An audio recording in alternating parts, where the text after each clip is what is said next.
Let's talk about generational trauma real quick while it's heavy on my noggin.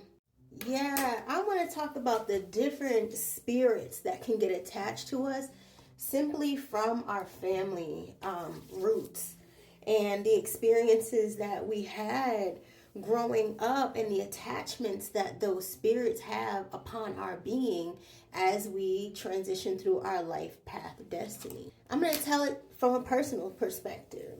And then maybe some of you guys will relate and maybe you don't. And maybe you guys can fill in some pieces of your own puzzle in your life path that you're experiencing, okay? So I was handed down the spirit of jealousy. Not the spirit of jealousy where I'm actually a jealous person, but the spirit of which people are jealous of me. How did it happen? Well, it happened because I was raised by a mom who, out of protection, the need to want to protect, she sheltered me from a lot of people in my family that she felt were just bad influences. Can anybody relate? You know, those people's parents resented my cousins and stuff. They resented my mom for doing that. You know, my cousin's parents, they resented her for that. And all the older people resented her for that. And so what do? What do unhealed adults do? They talk shit about the other adults to the children. You see where this is going? So I have a lot of cousins and stuff, and even my own sister who has a problem with me because of the sins of my mother, right? Or the unwitting, right? Trauma and problems that my mom caused. Listen, this is not a blamer alert, because it's inevitable that any of the choices and decisions that you make will come back to you, whether they come back in a good way or a bad way. Some things just have to be done. I'm actually very grateful that my mom sheltered me, but you know, there's going to be residual effects. We live in the duality, so there's going to be, you know, cause and effect, and there's going to be positive ends of the spectrum and negative ends of the spectrum, are consequences that happen from any action. All actions have a consequence. The consequence is positive or negative, and a variation of both. You just have to accept that. You got to get over that. You got to understand that, because it's going to help you understand much of your own journey. It's so cool because you can even see it show up in my astrology chart. And you're my astrology peeps out there. You can actually see how my burden will be people actually being resentful of me and my gifts, who I am, how I show up, and seeing it as, you know, a threat to their very existence.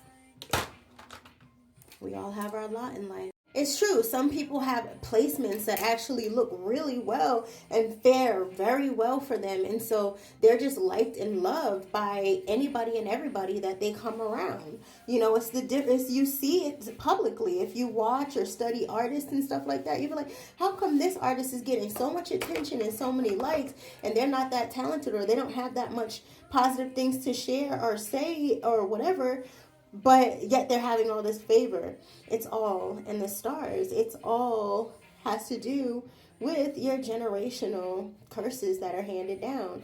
I like to just call them generational spirits. You know what I mean? Because just looking at them as curses alone can sometimes, you know what I mean, generate a negative affirmation upon your life, where you will try to, instead of trying to understand the energies, you just want to get rid of them. And you just, it produces a feeling of negativity and downtroddenness, where you don't feel like you actually have any power. It creates powerlessness.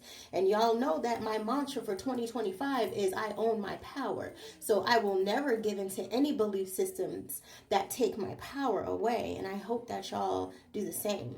Y'all see my undercut is growing back in. Lovely. Yes, ma'am.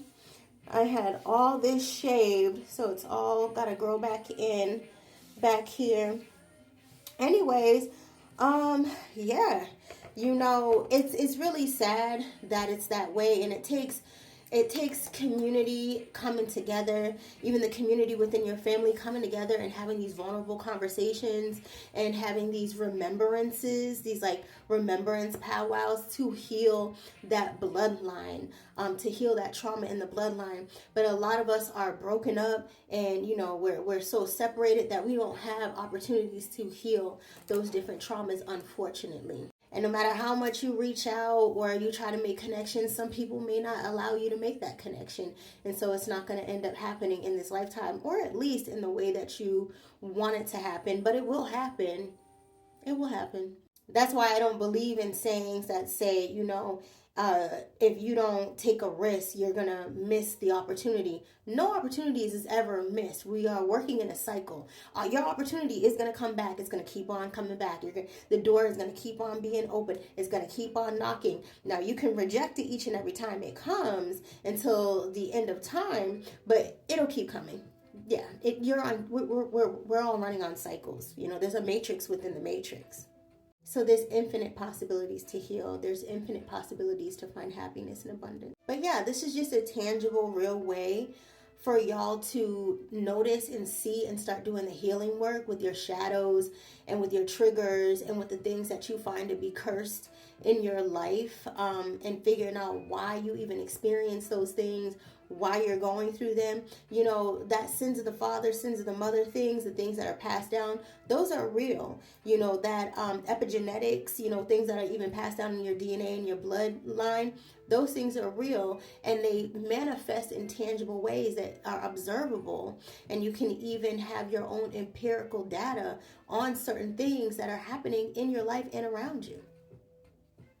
At the end of the day, realizing all this helps you to have a more holistic approach to your healing journey.